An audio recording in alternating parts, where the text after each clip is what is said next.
Tonight, a shocking video of men cheering on a man beating up on a woman incites outrage from a local activist. The National Youth Council speaks out on the issue of school bullying after a viral video showing a young SMC boy being assaulted in full view of other students. And a bad judgment call on the part of an ambulance driver is said to have been the cause of a major accident along Rabin Pasor. We have the details of these stories and much more coming up. This is the Hot 7 Nightly News with Lovelace and Amy Joseph. Good night. It is Wednesday, the 2nd of October 2019. Welcome to the Hot 7 TV Nightly News. We're on Flow, channel 117, also being simulcast on Kiss FM. You can also watch on our website. It's www.caribbeanhottv.com or on our free Caribbean Hot FM mobile app. I'm Lovely St. Amy Joseph. Thank you for joining us. Taking the stand to speak on her daughter's behalf, Karen Geiger, 66, provided some background on Amber Geiger's siblings, her separation from Amber Geiger's father, and her children's upbringing in Arlington, just outside Dallas. She broke down several times during her testimony and had trouble getting her words out. On the day Botham Jean was shot by Amber Geiger, her mother said she recalls her daughter crying uncontrollably. In later conversations, she said her daughter told her she wanted to take his place. She'd always tell me she wished that she could take his place, she said in court.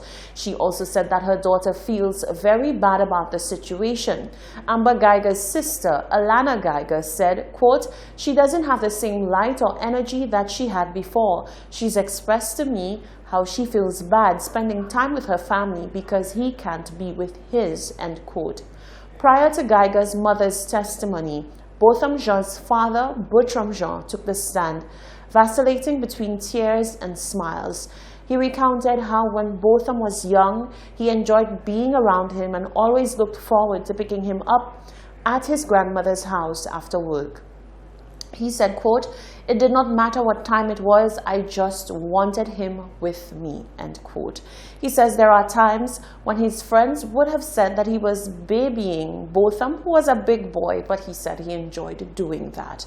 While Botham Jean was at Harding, his father also looked forward to their Sunday chats. He said they would talk about church and Botham would show off his cooking.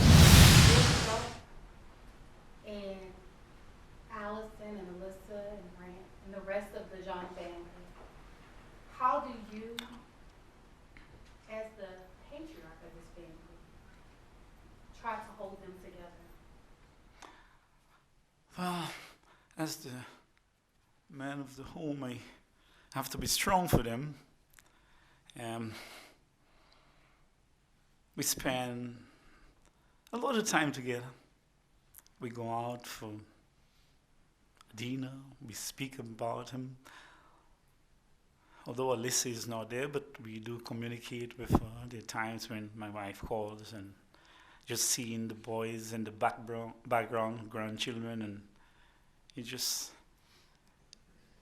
motivates us to keep his memory alive.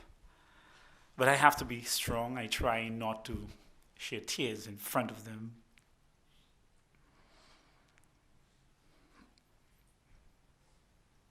Show you Stakes Exhibit 352. Mr. John, in this photo, what are you thinking when you're standing there holding your wife? How could that happen to us, our family? How could we have lost both of them? Such a sweet boy. He tried his best to live a good, honest life. He loved God. He loved everyone. How could this happen to him? How could hindsight, what could we have done? And my family is broken-hearted. How could it be possible? I'll never see him again. That was Bertram Jean on the stand in the sentencing phase of the Amber Geiger trial. The action, seen in a viral video showing one student of the St. Mary's College bullying another, has been strongly denounced by the National Youth Council. The NYC says bullying of all sorts should be stamped out. However, they are calling for a more careful approach to be taken towards the aggressor. Rochelle Gonzalez reports. The representative for the nation's youth has reacted to a set of disturbing viral videos showing the bullying of a young student of the St. Mary's College by a fellow St. Marian on a school bus. The video shows the victim being punched, choked and threatened by his aggressor, whilst a bus full of other students looked on, laughed or recorded the incident on their mobile phone devices. On Wednesday, the public relations officer of the St. Lucian National Youth Council, Edison Lane, condemned the actions of the young bully. Well, the NYC stands firmly against bullying. We condemn bullying fully, and we understand that this is just a small scale of what happens globally and even right here nationally through other schools. This is just a speck which has found itself out on social media. But we take this opportunity to create an urgent alarm that young people are really facing the effects of bullying.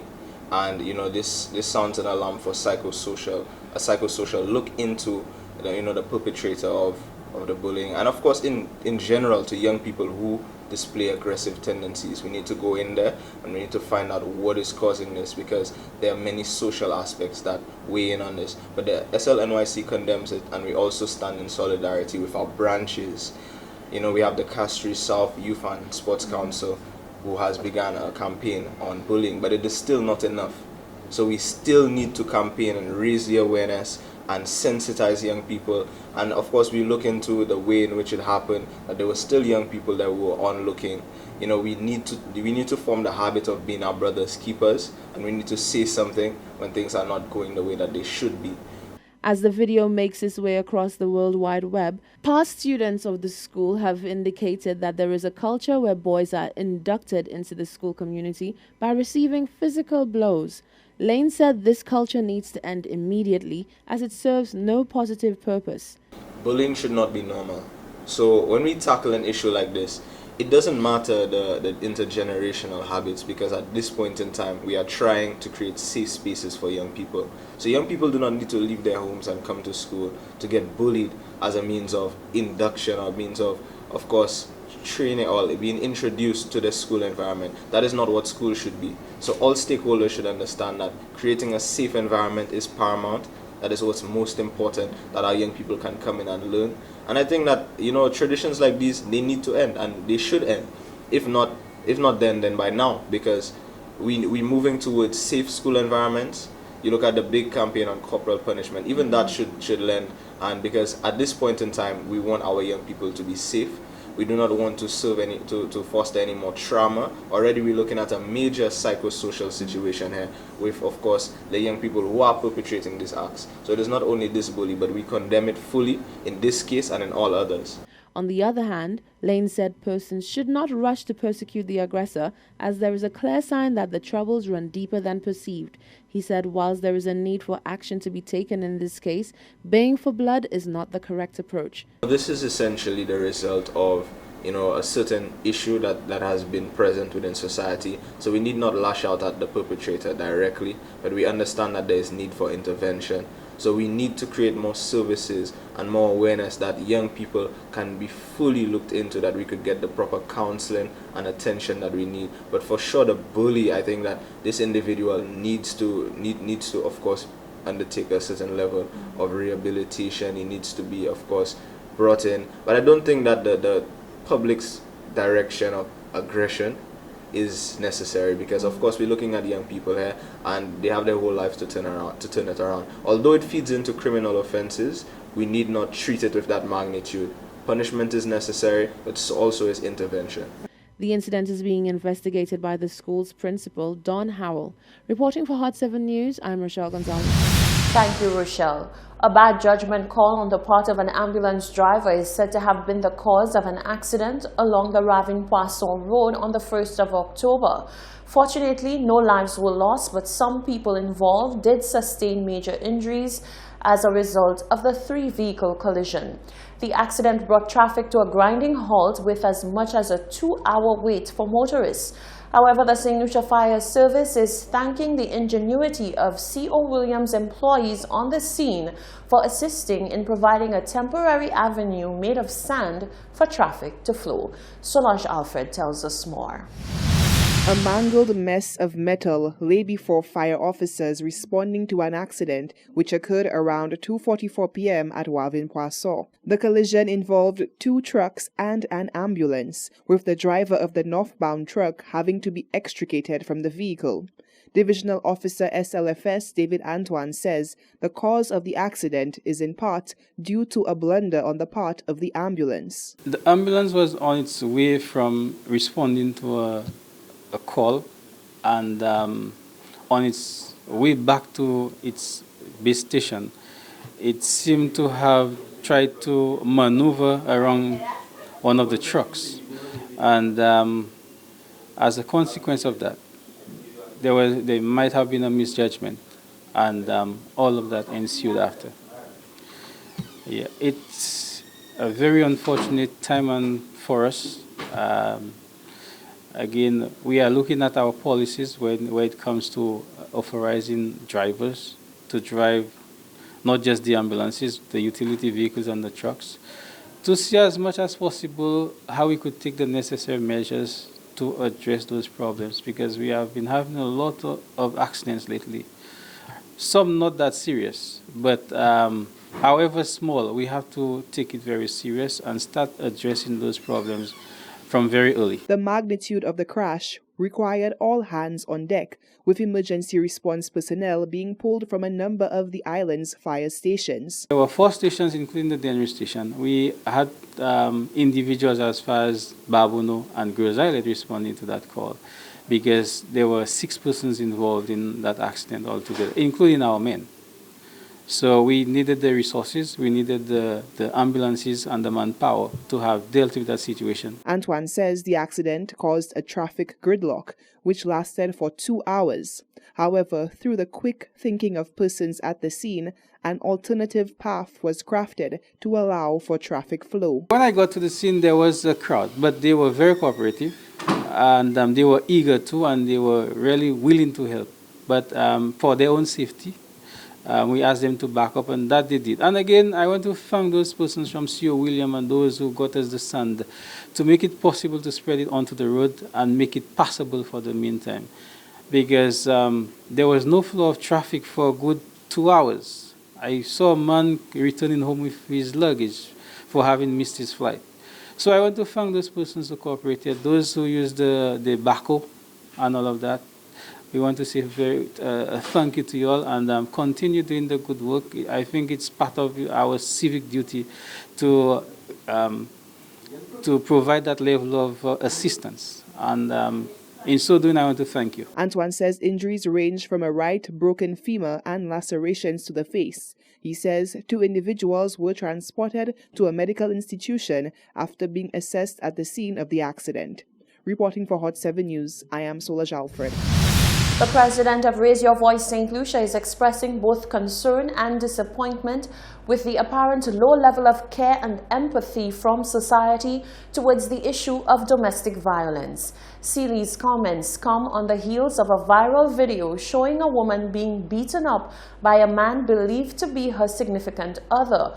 During the incident, the couple is seen surrounded by a small crowd who goad the male into inflicting more assault on the female, all whilst recording and cheering him on. A new video has surfaced on social media highlighting the glaring societal issues surrounding domestic violence. In the video, a woman is seen being viciously beaten by a man who is reportedly her significant other. As if this was not enough, the incident drew the attention of a small crowd of persons encouraging the man to beat the woman some more. Another man is also seen capturing the incident from a close range with his phone, all whilst encouraging the aggressor to hit the woman again. At one point, the woman tried to defend herself by slapping the man. However, this only enraged him further and led to her being beaten up some more and then dragged into a shed-like structure where the assault continued. On Wednesday, Raise Your Voice President Catherine Seeley said the contents of the video is disappointing and worrying to see such a lack of care for victims of domestic violence in society. It made me realize that St. Lucian has not realized the dangers of domestic violence. They have not taken it seriously. And St. Lucians generally still support violence against anybody, because I saw this video and it was quite scary. And people didn't seem to be concerned. And I find that people who are there and people are watching it and people are enjoying it like it's a joke. I think domestic violence in St. Lucia is very prevalent, but we have not all come to the realization how deadly it can be and how serious it is. And maybe this is because the government in itself, between the agencies that are responsible for such, has not made it their duty to promote public awareness and education on the matter. So people are not taking it seriously because they have not heard a voice of authority. We do a lot of advocacy on it, but it's important for the government of St. Lucia and the respective agencies to speak on those matters and make people realize how serious it is and how they should take it seriously and report it and do not condone it. Seeley said the incident, like so many other similar cases, are not taken seriously enough. She said people need to know that domestic violence has no preference. And people seem to think it's a joke that the next day the woman is standing by the man. Because what we have done in St. Lucia is attach domestic violence to the less fortunate. But domestic violence happens at the highest level, and St. Lucians need to take note of that. This is just one situation which we caught on tape. But generally, St. Lucians behave like that. I know communities where men beat women, and it's terrible domestic violence, and they don't see anything wrong. They feel, well, she has done something, that's why the man has beaten her. She's doing something wrong. Something is wrong with her, and that's why. And we continue to perpetuate cultural norms that is very, very destructive. And in 2016, 2017, we had 7 deaths due to domestic violence, but we have not paid attention to this. The date and time of the incident is unknown, as the matter was never reported. However, it occurred at the Fisheries Complex in Castries. Reporting for Hot 7 News, I'm Rochelle Gonzalez. The operations of the Labour Department have reportedly come to a grinding halt after a number of staff members called in sick and presented doctor-signed sick leave forms as proof. Assistant General Secretary of the Civil Service Association, Max Stephen Obertin, is calling for the swift rectification of whatever internal issues might be causing such occurrences, as he says the entire St. Lucian workforce depends on it. Jacques Wooding reports.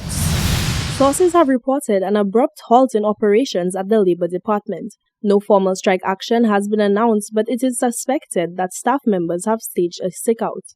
A large number of staff members have applied for sick leave in a short period of time, affecting operations at the department.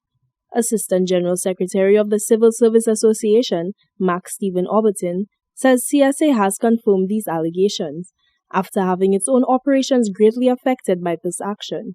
He says currently several issues are being dealt with, requiring the aid of the Labour Department. Like everybody else who utilizes the services of the Labour Department, we called the office sometime this week because we have a number of issues down for conciliation, and we were informed that a number of employees are not at work. I do not know the reason for this, but I understand that most of them reported sick with, as a matter of fact, with medical certificates. So I don't really know what's happening at the Labour Department, except to say that it's true that we have called to find out that the officers who we normally interact with to handle our issues are out. Obertin urges the authorities to deal with the issues swiftly and amicably, as the fate of St. Lucia's workforce hangs in the balance. It's because the Labour Department, notwithstanding what some people say, is a very important department of government. I mean, the entire workforce of St. Lucia depend on the Labour Department when they have issues. Employers call them for resolutions, for information, for advice. Employees likewise. I mean, the unions for, more so. When you have difficulties in resolving issues with management, we rely on the Labour Department for the assistance. And most times they assist. Now, right now, as we speak, like I said, we have issues there. And if workers are out for days, it means that we cannot do anything. Our members, obviously will be up in arms against not us, but the system. So if there's anything at the Labour Department which needs to be done to rectify whatever issues are there. Please, we're begging, please do so, because we know that, like I said before, we have had meetings with public service, with Labor Department management, but apparently nothing is being done to bring about a resolution to the issues which the employees of the department have. Albertine says Labor Department staff had previously reached out to the CSA pertaining issues with management. However, recent developments suggest that these issues were not addressed as previously believed. For Hot 7 News, I am Jacka Wooding.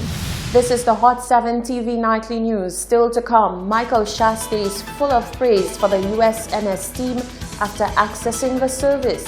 The new first deputy leader of the SLP rubbishes claims that he plans to overthrow current leader Philip G. Pierre. And yes, he's the best. Way too blessed. We speak to Chaz following his Shenseea Challenge win. That and more when we return.